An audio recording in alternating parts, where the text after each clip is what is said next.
Olá amigos, sejam mais uma vez bem-vindos ao canal Espiritismo Todo Dia. Na nossa reflexão de hoje nós vamos falar sobre harmonia familiar. E a passagem evangélica associada a essa nossa reflexão de hoje está no Evangelho de Mateus, no capítulo 23 e no versículo 26, que diz o seguinte: limpa primeiro o interior do copo e do prato, para que também o exterior fique limpo. Queridos, o capítulo 23 do Evangelho de Mateus trata exclusivamente da censura de Jesus aos fariseus e também aos escribas, também chamado o Sermão dos Sete Reais, referindo-se às expressões de Jesus quando se expressou nessa passagem. As expressões estas iniciadas dessa forma: ai de vós, escribas e fariseus. Vamos falar um pouco disso mais adiante.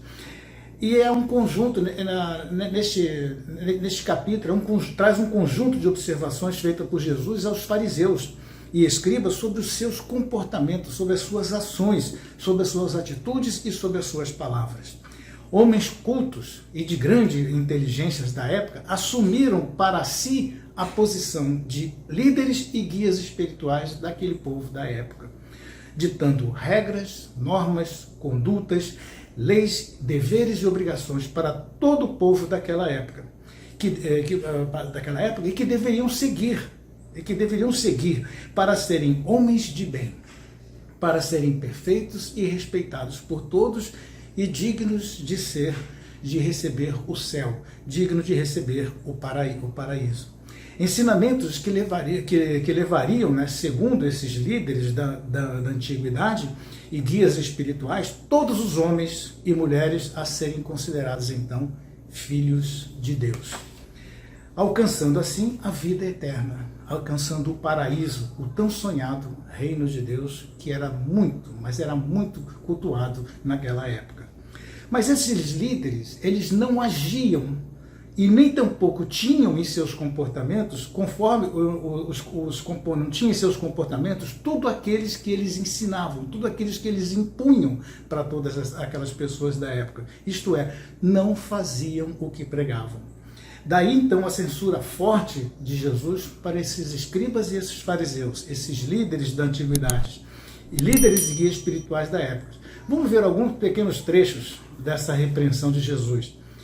No versículo 1 desse capítulo diz o seguinte: então Jesus falou às multidões e aos seus discípulos, dizendo: na cadeira de Moisés se assentam os escribas e fariseus. Portanto, tudo o que vos disserem, isso fazei e observai, mas não façai conforme as suas obras, porque dizem e não praticam. Vejam, queridos, que líderes religiosos da época do passado, exigindo de todos os seus liderados que hajam com respeito, que hajam de uma série de regras e leis que eram impostas, mas não faziam aquilo que pregavam. Qualquer semelhança com os dias de hoje não é mera coincidência. Vamos continuar com a leitura.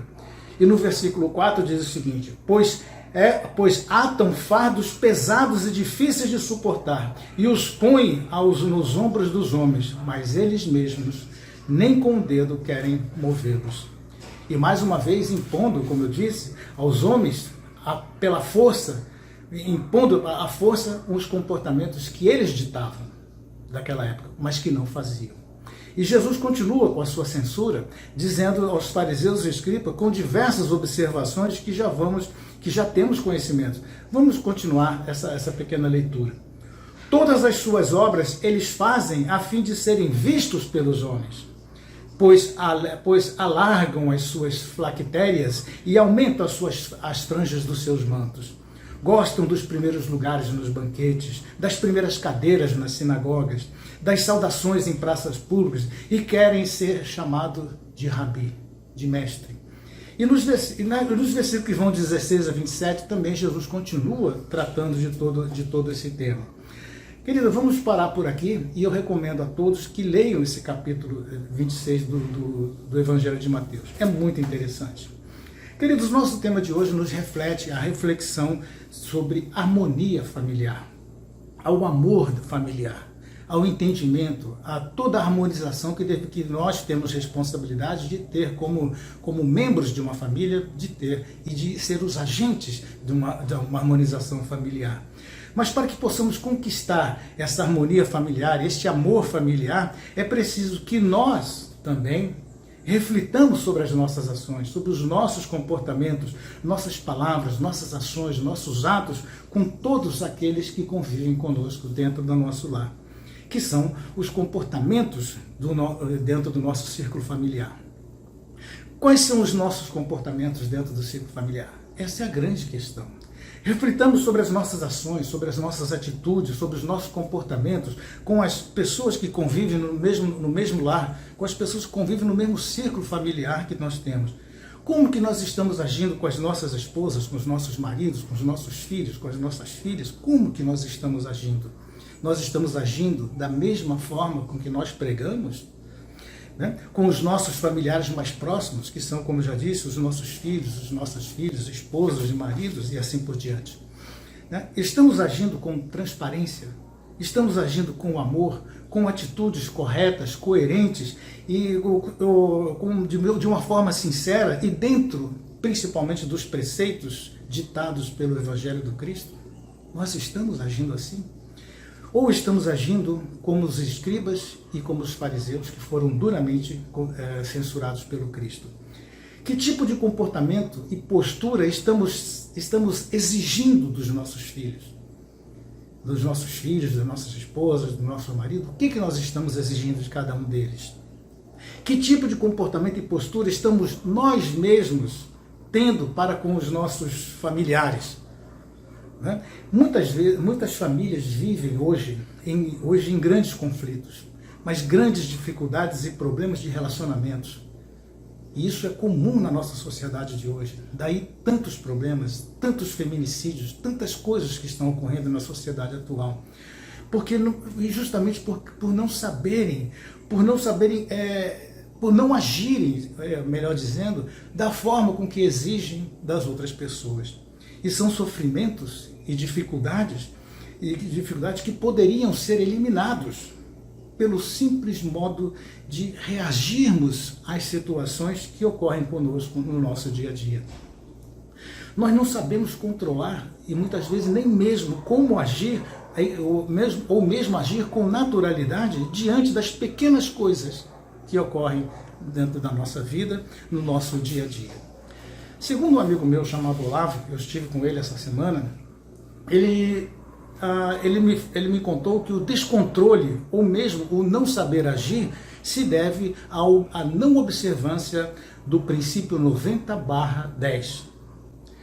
E eu questionei a ele o que significava isso, o que significa esse princípio 90/10, ou o princípio 90/10, né? O qual ele simplesmente, de uma forma muito tranquila, me explicou o que significa isso. Segundo Olavo, 10% da nossa vida estão relacionados com o que passa com você. Os outros 90% da nossa vida estão relacionados da forma com que nós reagimos com as coisas que acontecem conosco. E eu perguntei mais uma vez para ele o que significa isso, ao que novamente ele me explicou dando um exemplo. Por exemplo, ele diz o seguinte: nós não podemos ter controle de evitar que o carro quebre. Nós não podemos evitar que o trem atrase, nós não podemos evitar que falte água, ou que falte energia, ou que o semáforo fique fechado, ou que queime, ou que o trânsito fique ruim. Mas somos nós que determinamos os outros 90% das coisas em função daqueles 10% que ocorrem conosco. Por exemplo, disse o Olavo, vamos usar um exemplo que ocorre dentro da nossa, por exemplo, na família ou na harmonização familiar, que é o nosso tema de hoje. Por exemplo, você está tomando café de manhã cedo antes de ir para o trabalho, com a sua camisa toda limpinha, as filhinhas já na mesa, a mãe.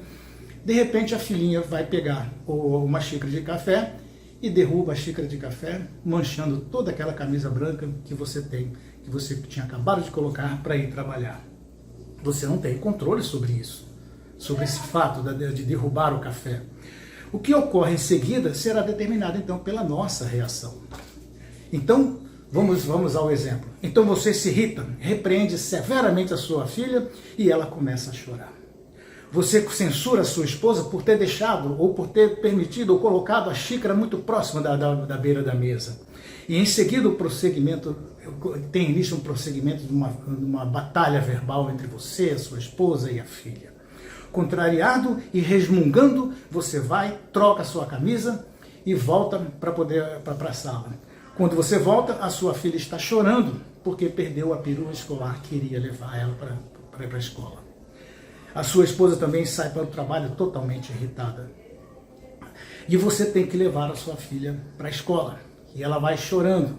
E você vai atrasado. E você vai correndo. Aí você é multado, o guarda te para. Você fica numa discussão tremenda com o guarda. Perde momentos preciosos de tudo aquilo.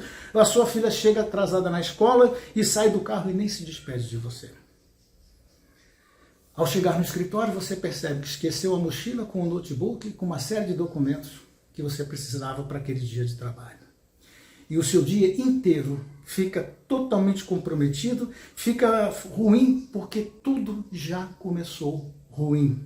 E no final do dia, quando você chega em casa, a filha e a esposa estão de cara feia, de cara amarrada e nem sequer querem falar com você.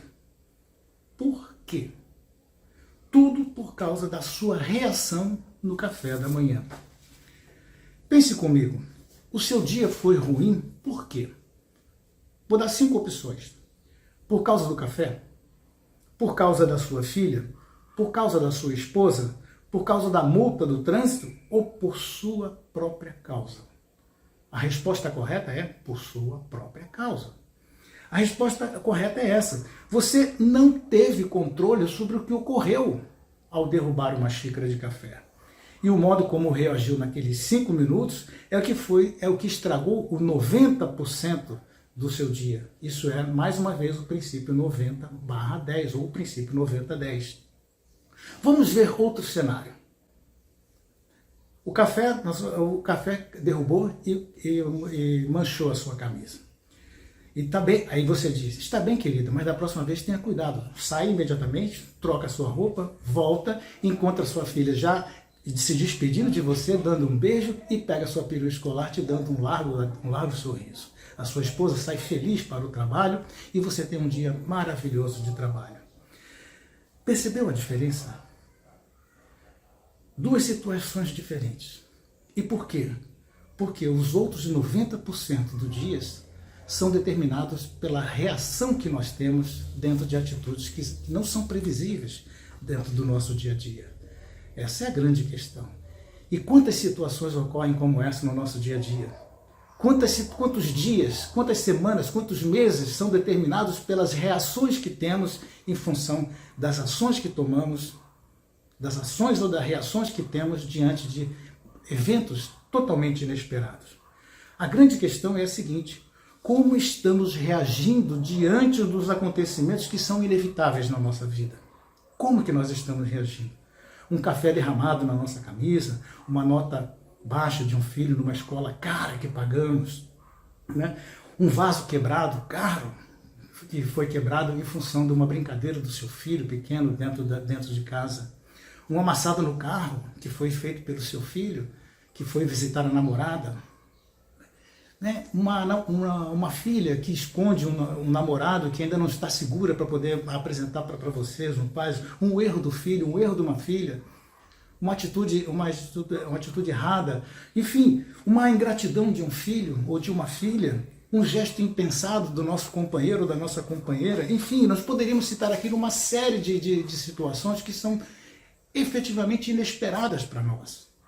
Mas, como eu disse, a reação que nós temos diante desses casos inevitáveis é que respondem para os outros 90% da nossa vida, mas que podem transformar a nossa vida. E essas reações, elas podem transformar a nossa vida num inferno, num tormento, ou podem transformar em alegria e felicidade. Tudo isso depende das nossas ações, das nossas atitudes. Portanto, mais uma vez, como nós estamos agindo ou reagindo diante desses 10% que ocorrem em nossas vidas e que são inevitáveis. E os outros 90% das coisas estão sendo de alegrias, de felicidade, de harmonia, ou estão sendo de sofrimento, ou estão sendo de dor? Pensemos nisso seriamente, né, queridos? Para que possamos conseguir ou alcançar a harmonia familiar ou o amor familiar, como é a nossa reflexão de hoje, é preciso compreender o nosso próximo mais próximo, que são aqueles que convivem junto conosco, dentro dos nossos lares. É procurar compreender aquele com o qual nós estamos mais próximos. Todos nós temos pontos a melhorar. Eu não gosto de dizer que todos nós temos dificuldades ou defeitos. Eu prefiro dizer que todos nós temos pontos a melhorar. E segundo Emmanuel, a causalidade não se encontra no ambiente familiar. E na grande maioria das vezes, todos são compromissos muitas vezes assumidos por nós mesmos, por esse grupo familiar, muito antes de reencarnar. Isto é, são compromissos feitos no plano espiritual. E todos nós temos a oportunidade de reparar. Nós precisamos acabar com aquele processo que principalmente os espíritas, alguns espíritas insistem em falar. Ah, mas se eu sofro desse jeito é porque é meu karma. Ah, se eu sofro desse jeito é porque eu estou pagando a dívida, pagando o que eu fui na outra vida. Não! Esse tipo de postura, infelizmente, esse tipo de postura tem que acabar. Nós não estamos aqui para pagar absolutamente nada, nós não estamos aqui para sofrer, nós estamos aqui para poder construir harmonia dentro do nosso lar, nós estamos aqui para reparar, para construir, para uns ajudar aos outros. Sendo assim, não podemos fugir dessa nossa responsabilidade de reparação. Temos sempre que ter em mente que ainda somos imperfeitos, estamos em fase de crescimento, estamos em processos de reparação. É difícil os processos de reparação? É difícil. Mas a harmonia dentro do lar só vai ser possível em função das nossas ações, dos nossos comportamentos diante daquelas coisas que são inevitáveis, pelos erros ou pela inexperiência desses companheiros que convivem conosco e da nossa também, muitas vezes, que são inevitáveis para as outras pessoas que convivem junto conosco. É procurar e compreender a nós mesmos e aqueles que convivem junto conosco, pois só assim nós poderemos então compreender o mundo como um todo. Se todos agíssemos assim, o nosso mundo hoje, com 8 bilhões de pessoas no mundo, eles seriam muito melhor. Como disse, existe uma série de fatores que podem contribuir para desarmonizar um lar, que são, na verdade, as reações que nós temos sobre aqueles 10% que são inevitáveis em nossa vida. E existe também uma série de comportamentos e uma série de fatores que contribuem para a harmonização familiar, que são, na verdade, os responsáveis pelos 90% de alegria e de felicidade que podem ser resultados em nossa vida. Vamos falar um pouco sobre esses fatores, rapidamente, para que a gente possa entender esses fatores que desarmonizam o lar e os fatores que harmonizam o lar. Vamos começar pelos fatores que desarmonizam o lar. Nervosismo. Falta de calma diante das tarefas do dia a dia. Pequenos ou grandes contratempos que muitas vezes desarmonizam a nossa vida. E muitas vezes essa situação permanece até, essas intrigas, desse nervosismo, essa intriga permanece até que um dos cônjuges ou até que um dos membros da família venha e se acalme, colocando uma paz, fazendo com que a paz retorne àquela família. A paz muitas vezes retorna, mas a tensão permanece. E isso é muito perigoso. O comodismo é uma forma de egoísmo. Um casal que não luta junto, ele se torna uma luta, uma forma unilateral. Somente um luta, o outro não. Essa situação cansa aquele que luta sozinho. E o amor entre o casal vai minguando, provocando dor, sofrimento, separações e assim por diante. O autoritarismo é um outro fator também que contribui imensamente para a desarmonização familiar. As pessoas que são autoritárias, elas impedem o diálogo. Elas não falam, elas não deixam as pessoas falarem. E revelam também a incapacidade que essas pessoas têm de ouvir. A essência para a harmonia familiar é saber ouvir e é saber falar também. O autoritário normalmente é colocado de lado, porque ninguém quer ficar ao lado ou quer conviver ao lado de pessoas autoritárias. E normalmente o autoritário ele é extremamente solitário. Ele vive sozinho. Outro fator que desarmoniza, a falta dos valores espirituais.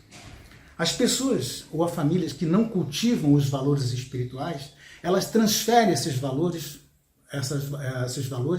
para as coisas materiais, gerando grandes desarmonia dentro do lar. E essa situação leva os membros da família a uma disputa intensa entre si pelos valores materiais que tem. O pai que só pensa no carro novo, o pai que só pensa como é que se diz, em algumas conquistas novas, um emprego, a mãe que só pensa nas joias, o filho que só pensa nos amigos ricos, as famílias que não têm o hábito da reunião fraterna dentro do lar, como, por exemplo, o Evangelho no Lar. E o Evangelho no Lar não é uma invenção do Espiritismo. Pois Jesus reunia normalmente os seus apóstolos e fazia a leitura das Escrituras e comentava e ensinava essas pessoas. É por isso que eles conviveram harmonicamente. Agora vamos falar rapidamente também sobre alguns fatores que contribuem para a harmonização familiar. A presença.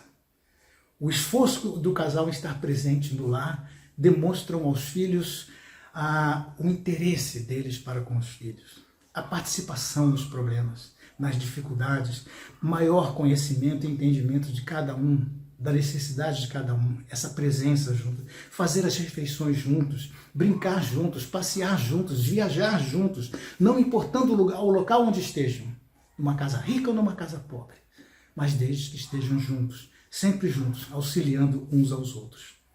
A segurança, outro grande fator. É uma força que vem de dentro e exala e transfere para todas as pessoas.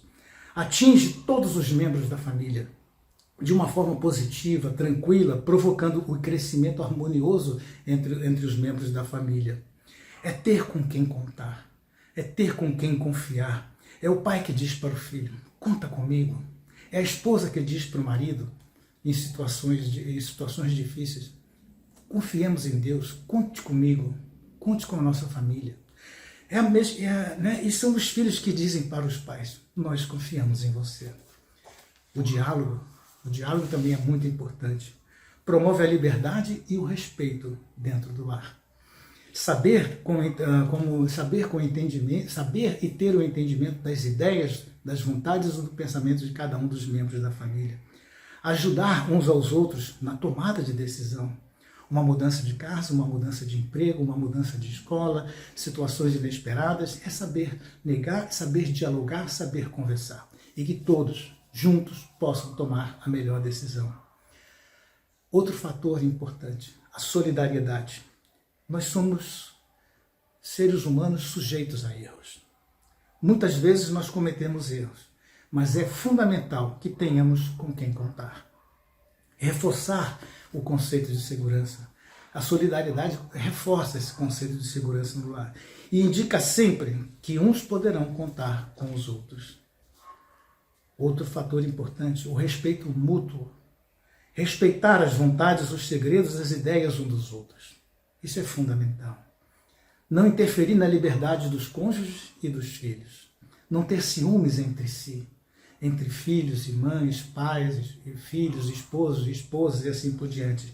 Essas atitudes de respeito mútuo aumentam a admiração de uns para com os outros. E principalmente, fechando todos esses conceitos, nós temos o amor. É difícil ter o amor pleno, o amor incondicional. É muito difícil porque nós estamos em processo de reparação dentro de um ambiente familiar onde todos nós somos carentes. Todos nós precisamos uns dos outros.